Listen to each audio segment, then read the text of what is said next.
Salut, c'est Trado, je suis content de vous retrouver pour la mise à jour des zones d'accumulation rationnelle sur les grandes zones géographiques. Je vous propose un rappel de la méthode.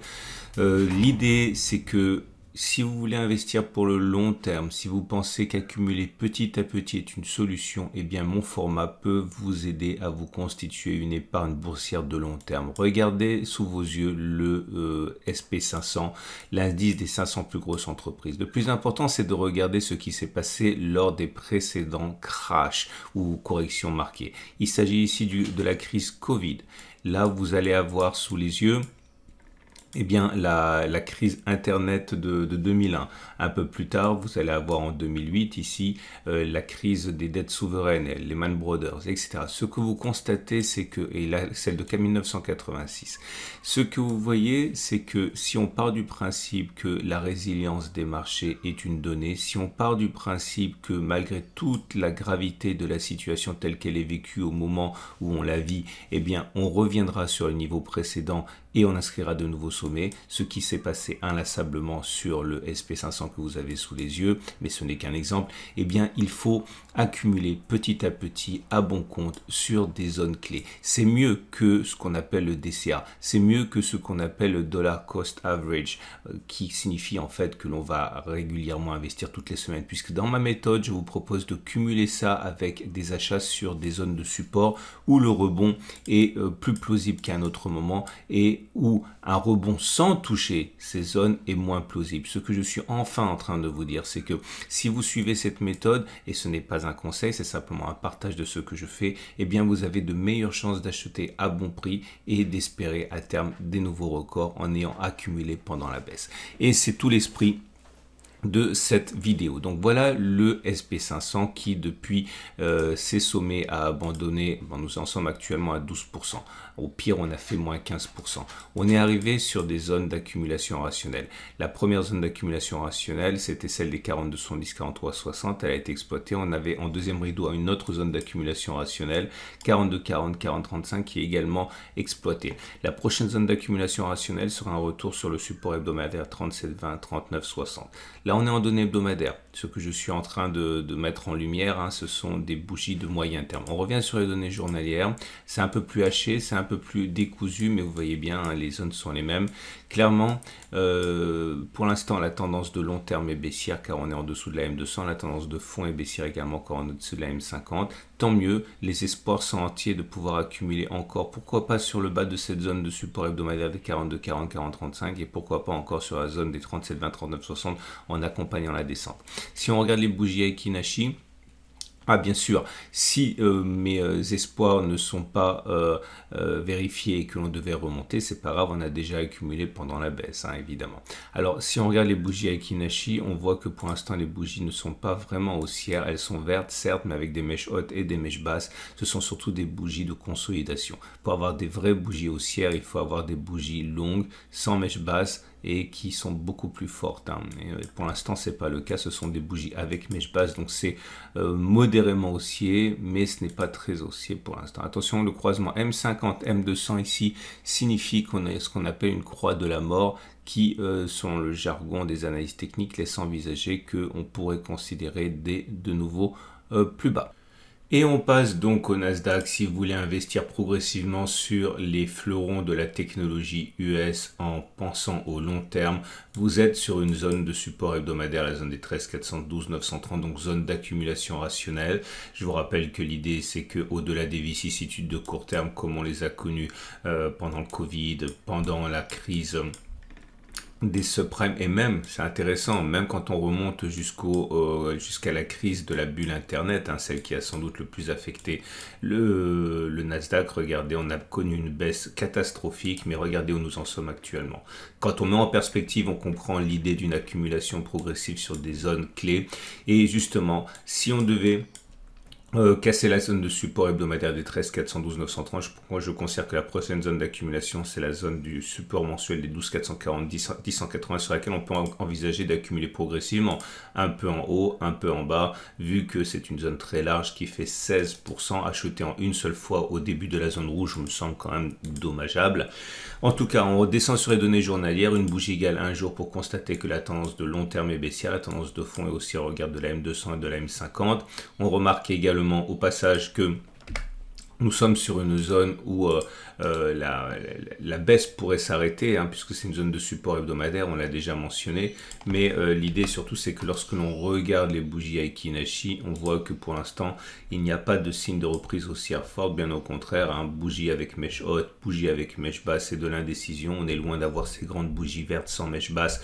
Donc le fait que l'on ait encore la possibilité d'aller plus bas est bien réel. Et si plutôt que chercher le grand vainqueur de la compétition européenne, vous décidez d'investir dans les 50 méga capitalisations, c'est un indice Eurostoxx 50 qui vous intéresse, c'est un tracker sur l'Eurostoxx.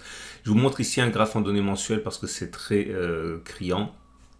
Si une bougie égale un mois, on voit que nous sommes en train de tester le support mensuel des 38, 40, 36, 30 et également le support mensuel des 33, 40, 34, 40. C'est une zone qui a été protégée. Alors attention, vous voyez bien qu'on a préservé, qu'on a rebondi sur ces zones. On n'a absolument pas cassé ces zones qui ne peuvent être cassées qu'en données mensuelles à la fin du mois. Donc j'insiste encore une fois, puisque c'est un support tracé sur les données mensuelles, ce n'est qu'à la fin du mois qu'on verra si on a cassé ou préservé le support. Pour l'instant, on risque d'avoir des mouvements ascensionnels un peu désordonnés tant que ce support joue son rôle théorique de support.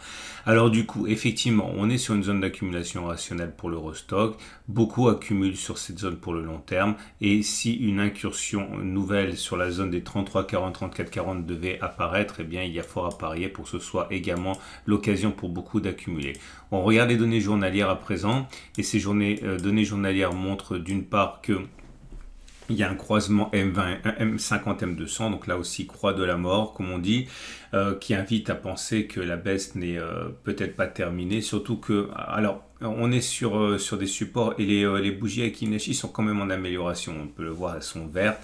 Néanmoins, la dernière bougie dessinée a une mèche haute et une mèche basse. Autrement dit, c'est pas une bougie extrêmement haussière, c'est pas une bougie longue assortie d'une mèche haute, mais pas de mèche basse, ce qui serait vraiment très bien. Encore une fois, pour l'instant, c'est encore un marché qui se cherche, mais tant mieux pour ceux qui veulent accumuler progressivement pour le long terme, puisque les baisses sont recherchées pour renforcer. Et avant de passer au CAC 40, comme d'habitude, le petit coup de pub pour mon partenaire qui vous permet d'investir sur les trackers et les ETF avec un choix colossal de 1000 trackers ETF et également plus de 7500 actions du monde entier. Si vous voulez investir avec un courtier régulé par la BaFin, réputé encore plus sélectif, plus dur que l'AMF elle-même, eh bien vous pouvez passer par mon partenaire. Par souci de transparence, je vous rappelle que je suis sponsorisé, donc ça veut dire que chaque fois que vous ouvrez un compte, eh bien, à titre personnel, je gagne 50 €. Donc la transparence, c'est toujours mieux. Mais en tout cas, si vous voulez ouvrir un compte avec ce courtier que j'ai sélectionné pour vous et en même temps soutenir mon travail, n'hésitez pas. Vous pouvez utiliser le lien sous la vidéo pour découvrir cet acteur majeur, notamment en Allemagne. On passe au CAC 40 qui, lui aussi, on est sur les données hebdomadaires, attention, parce qu'on voit mieux en données hebdomadaires que nous sommes sur un support mensuel à 61,10, 5800. Ça correspond au plus haut de février 2020 qu'on a réussi à casser. Et donc, qui en toute logique change de polarité et devient support.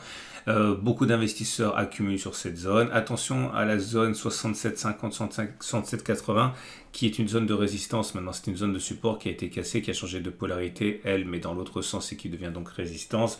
Mais on le voit, si on casse cette zone d'accumulation rationnelle, il y aura encore beaucoup d'autres. On y reviendra plus tard.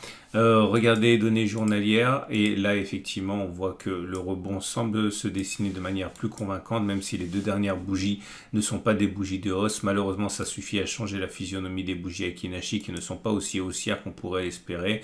Regardez les bougies, elles sont vertes certes, mais avec mèche haute et mèche basse, ce sont plutôt des bougies de rebond technique et d'incertitude que des bougies de force haussière.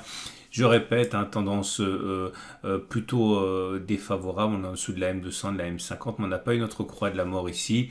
Attention à la zone 67,50, 65,80 sur laquelle à titre personnel je trouve qu'il est dangereux d'investir.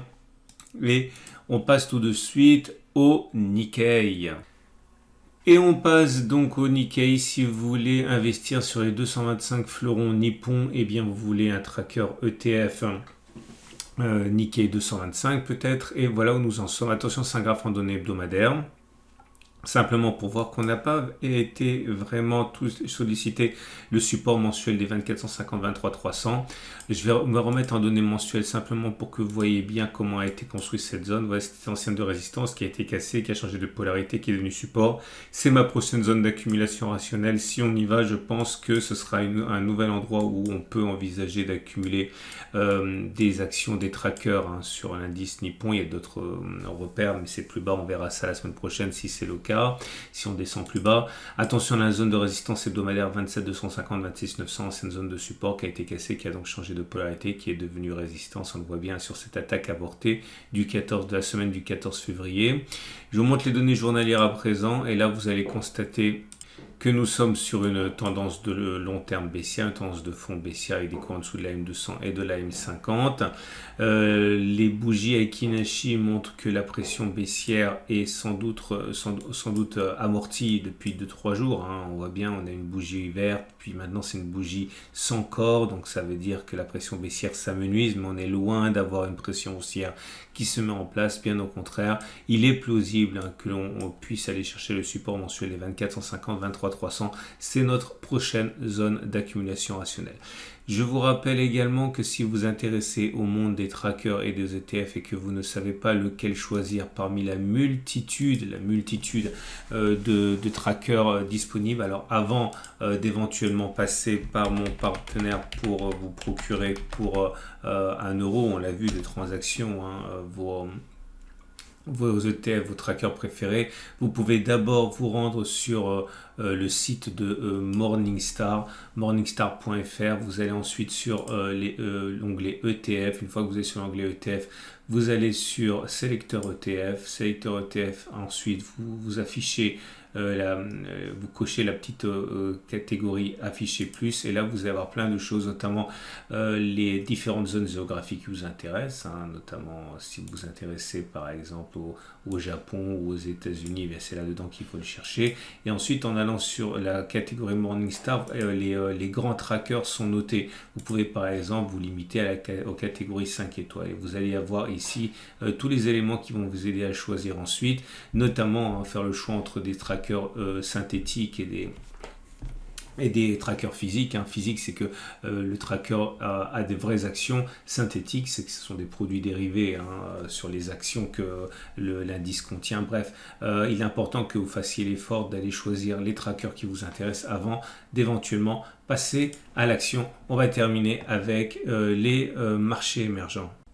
Et si vous voulez investir sur les marchés émergents, donc Chine, mais également Brésil, etc., vous avez la possibilité d'investir dans un tracker marché émergent. Alors, pas de miracle sur les données hebdomadaires, on voit bien que nous sommes dans une tendance défavorable, mais ce n'est pas grave lorsqu'on accumule pour le long terme. Regardez ici, je mets d'abord données mensuelles, c'est plus facile. Vous allez voir que on a une zone ici qui est en train d'être cassée, c'est la zone 11,60, 11,10, c'est une zone de résistance qui a été cassée, qui aurait dû changer de polarité en devenant support, mais elle est en train de lâcher. Mais attention, ce n'est pas fait, car c'est une zone tracée sur unité mensuelle, donc on peut toujours la préserver lorsque la bougie sera vraiment formée, à savoir le 31 mars. C'est pas encore le cas, mais pour l'instant elle est en train d'être cassée. Si elle casse et si on continue de baisser comme ça, Il est intéressant déjà de noter que les prochaines zones de support seraient 1035 et 964 ici, puis 944 860 correspondent à des zones de congestion en données hebdomadaires. Je descends sur les données journalières et comme vous allez pouvoir le constater, là aussi évidemment la tendance elle est clairement baissière. On est en dessous de la M200 qui monte, en dessous de la M50 qui descend et la M50 qui descend. Donc la tendance de long terme et la tendance de fond sont baissières.